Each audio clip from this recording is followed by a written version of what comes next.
السلام عليكم ورحمة الله وبركاته. الحمد لله رب العالمين والعاقبة للمتقين. اللهم صل على سيدنا محمد وعلى آل سيدنا ومولانا وشفيعنا محمد. حصنت نفسي بالحي القيوم الذي لا يموت أبدا ودفعت عني السوء بألف ألف لا حول ولا قوة إلا بالله العلي العظيم. പ്രിയപ്പെട്ടവരെ, ഇനിയൊരു ചോദ്യത്തിന് സാധ്യതയില്ലാത്ത വിധം വളരെ കൃത്യമായി നബിദിനാഘോഷത്തിൻ്റെ പ്രമാണങ്ങൾ പ്രിയപ്പെട്ട സുഹൃത്ത് ഇവിടെ വിശദീകരിക്കുകയുണ്ടായി.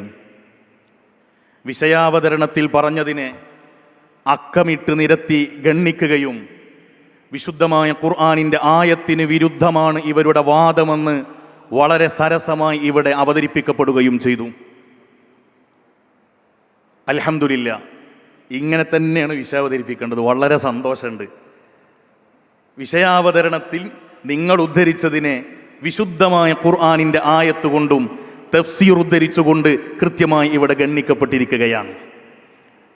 പ്രിയപ്പെട്ടവരെ, ഇവിടെ നിങ്ങൾ നോക്ക്, ഈ വിഷയാവതരണത്തിൽ തന്നെ അദ്ദേഹം പറഞ്ഞതെന്താണ്?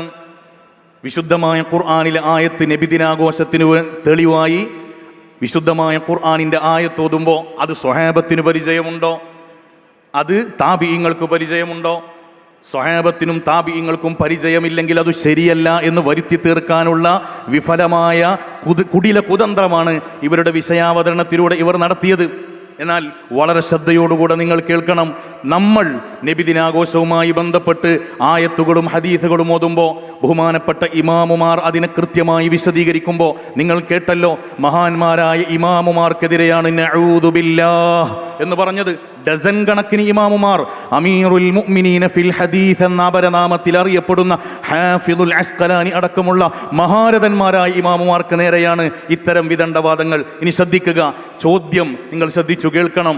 ഞങ്ങൾ വിശുദ്ധമായ ഖുർആനിൻ്റെ അടിസ്ഥാനത്തിൽ നബിദിനാഘോഷത്തിന് തെളിവ് പറയുമ്പോൾ അതിന് ഇവർ പറയുന്നത് എന്താ? വിഷയാവതരണത്തിലും പറഞ്ഞത് അത് സ്വഹാബത്തിന് പരിചയമല്ല, സ്വഹാബത്ത് ചെയ്തിട്ടില്ലെങ്കിൽ ചെയ്യാൻ പാടില്ല എന്നാണ്. എന്നാൽ ഇവർ തന്നെ, നിങ്ങളുടെ നേതാക്കൾ കേരള ജംഇയ്യത്തുൽ ഉലമയെ നിങ്ങൾ ഉണ്ടാക്കിയത് വിശുദ്ധമായ ഖുർആനിൻ്റെ ആയത്ത് കൊണ്ടാണ്. ആയത്തിനാണ് തെളിവ്. ഏതാ?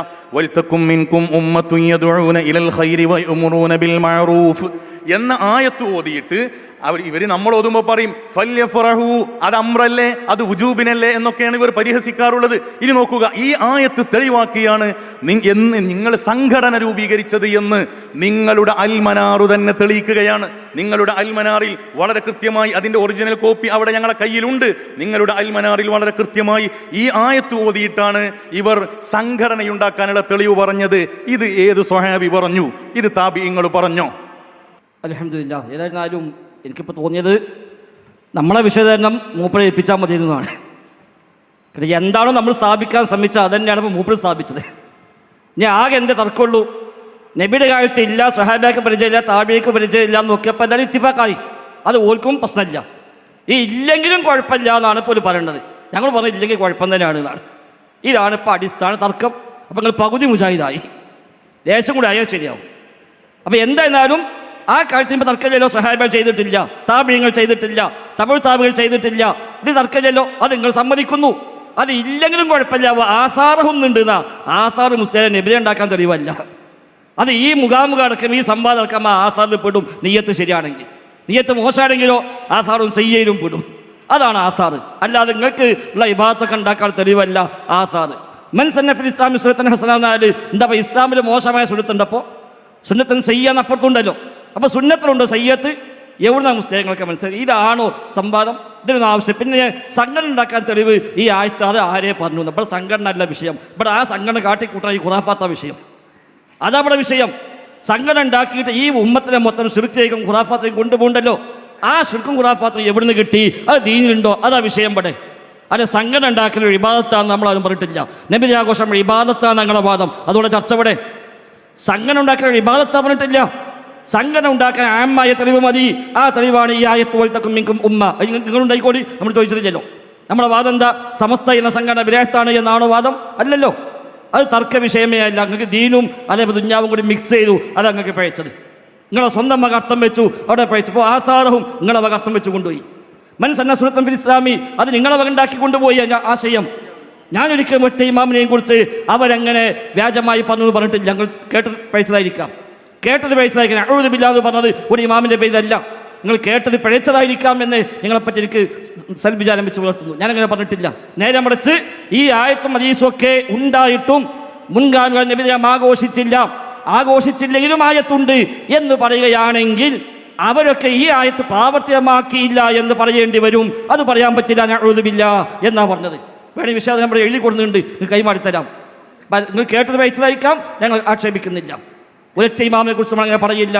എല്ലാ ഇമാമികളും ബഹുമാനിക്കുന്നു, നിങ്ങളടക്കം ബഹുമാനിക്കുന്നു. അതിന് ഒരു പ്രശ്നമില്ല ഇവിടെ. നേരെ മറിച്ച് ഇല്ലാത്തത് പറയുമ്പോൾ അത് ചോദ്യം ചെയ്യേണ്ടി വരും. അപ്പോൾ സംഘടന ഉണ്ടാക്കാൻ ആ ആയത്തന്നെയാണ് തെളിവ്. അതൊരു സ്വഹാബിൻ പറഞ്ഞിട്ടില്ലെങ്കിലും തെളിവ് തന്നെയാണ്. കാരണം ഇബാദത്ത് ഉണ്ടാക്കുകയല്ല, ദീനിലേക്ക് കൂട്ടിച്ചേർക്കുകയല്ല, പുതിയൊരു ആചാരം ഉണ്ടാക്കുകയല്ല. ആമായ തെളിവിൽ നിന്ന് പൊതുവായ കാര്യം നമുക്ക് ഏതും നിർമ്മിക്കാം. അവിടെയാണ് ഇമാം ഷാഫി പറഞ്ഞ അൽ ബിദ്അത്തു ബിദ്അത്താനി, അത് നിങ്ങളെ വക ദുർവ്യാഖ്യാനിച്ചതാണ്. ഇമാം ഷാഫി പറഞ്ഞു വായിച്ചത് ഇമാം ബൈഹഖിയുടെ മനാഖിബ് ഷാഫിയിൽ നിന്ന് അൽ ബിദ്അത്തു ബിദ്അത്താനി എന്ന് പറഞ്ഞ ബിദ്അത്ത് നബിദിനം ഉണ്ടാക്കാൻ തെളിവായി പറഞ്ഞതല്ല, പുതിയ നിസ്കാരം ഉണ്ടാക്കാൻ തെളിവായി പറഞ്ഞതല്ല, പുതിയ ദിക്ർ ചൊല്ലാൻ തെളിവായി പറഞ്ഞതല്ല. നേരെ മറിച്ച് നിങ്ങൾക്ക് വേണമെങ്കിൽ പുതിയ ടീം ഉണ്ടാക്കി അവരെ പേരിട്ട് പോകണമെങ്കിൽ അത് വേണം തെളിവാക്കാൻ പറ്റും. 100-ാം വർഷം ആഘോഷിക്കാൻ തെളിവാക്കാൻ പറ്റും. സംഘടന ഉണ്ടാക്കാൻ അത് തെളിവാക്കാൻ പറ്റും. ഇമാം ഷാഫി റഹ്മത്തുള്ളാഹി ആ 2 ബിദ്അത്ത് ഖിസ്മായി പറഞ്ഞപ്പോൾ ഉദാഹരണം പറഞ്ഞെന്തായോ, ഈ സംവാദം അടക്കം ഉദാഹരണം പറഞ്ഞിട്ടുണ്ട്. ഈ സംവാദം വരെ ഉദാഹരണം പറഞ്ഞു. അഹ്ലുൽ ബിദ്അയുടെ സംവാദം മുനാദറാത്ത് വരെ അവിടെ ഉദാഹരണമായി പറഞ്ഞത് ഇമാം ബൈഹഖി മനാഖിബ് ഷാഫിയിൽ ആ വായിച്ച തൊട്ട് അപ്പുറത്ത് കാണാൻ കഴിയും. അപ്പോൾ അതൊന്നും അവിടുത്തെ തർക്ക വിഷയം. ഏതായിരുന്നാലും ഇപ്പം മര്യാദയ്ക്ക് ചോദ്യം കൂടില്ല. ഏറ്റവും ചുരുങ്ങിയത് ആദ്യത്തെ 3-4 ചോദ്യമെങ്കിലും വിഷയത്തിൽ ഒന്ന് ചോദിക്കുന്ന വിചാരിച്ച് പ്രതീക്ഷിക്കാൻ വകുപ്പില്ല. കാരണം കമ്പനി വന്നപ്പോൾ ചോദ്യം ഉണ്ടായിരുന്നില്ല. ഇപ്പോൾ ചോദിച്ച മനുഷ്യന്മാരും കാണുന്നില്ല, അവിടെ ചോദിച്ചാൽ അവിടെ കാണുന്നില്ല എന്നത്. ഏതായിരുന്നാലും നമുക്കവിടെ വിഷയം നബിദിനാഘോഷമാണ്. ഞങ്ങളെ വാദം കൃത്യമായി എഴുതി, പ്രമാണങ്ങളെ പിൻബലമില്ല, ആയത്തിന് തെളിവില്ല, ഹദീസിൽ തെളിവില്ല, സ്വഹാബത്തിനോ താബികൾക്കോ തബഉ താബികൾക്കോ മദ്ഹബിന്റെ ഇമാമുകൾക്ക് പോലുമോ പരിചയമില്ല. അത്രയും ഭാഗത്ത് നമ്മൾ ഇത്തിഫാക്കാണല്ലോ, നിങ്ങൾ തർക്കമില്ലല്ലോ, നിങ്ങൾ ഇതുവരെ സ്ഥാപിക്കാൻ ശ്രമിച്ചില്ലല്ലോ ഇവിടെ ചെയ്തു എന്നുള്ളത്. പിന്നെന്താ, അവിടെ ചെയ്തില്ലെങ്കിലും നല്ല കാര്യമാണ്, അത് മോശം പറഞ്ഞത് ബിദ്അത്താണ് എന്നാണ്. അതവിടെ വെച്ചാൽ മതി. അതങ്ങനെ തന്നെ നിങ്ങൾ പറയും, അതങ്ങനെ തന്നെ പറയും. ഒരു ഇബാദത്ത് വിശുദ്ധ ഖുർആനിലില്ലാതെ, ഹദീസിലില്ലാതെ, നബിക്ക് പരിചയമില്ലാതെ, സ്വഹാബത്തിന് പരിചയമില്ലാതെ, താബികൾക്ക് പരിചയമില്ലാതെ, അയിമത്തുൽ അർബഅക്ക് പരിചയമില്ലാതെ, നൂറ്റാണ്ടുകളായ മുസ്ലിമുകൾക്ക് പരിചയമില്ലാതെ പിന്നെ ഷിയാക്കൾക്ക് ആദ്യം പരിചയപ്പെടുക, ഷിയാക്കൾക്ക് കൊണ്ടുവരാം, പിന്നെ ഒരു മുല്ലാ ഉമർ കൊണ്ടുവരിക, പിന്നെ രാജാവ് കൊണ്ടുവരിക, എന്നിട്ട് പറയാം ഇത് ഓരോന്നും ചെയ്തിട്ടില്ലെങ്കിൽ നല്ലത് തന്നെയാണ്, അതിന് ആയത്തിൻ്റെ ഹദീസ് ഉണ്ട് എന്ന്. അത് ചേളാരി സമസ്താനത്ത് പറയാൻ പറ്റും, ഉമ്മത്തിനോട് പറയാൻ പറ്റൂല. അതുകൊണ്ട് മര്യാദയ്ക്ക് ചോദ്യം ചോദിക്കുക, അപ്പോൾ ശരിയായ ഉത്തരം പറഞ്ഞുതരാം.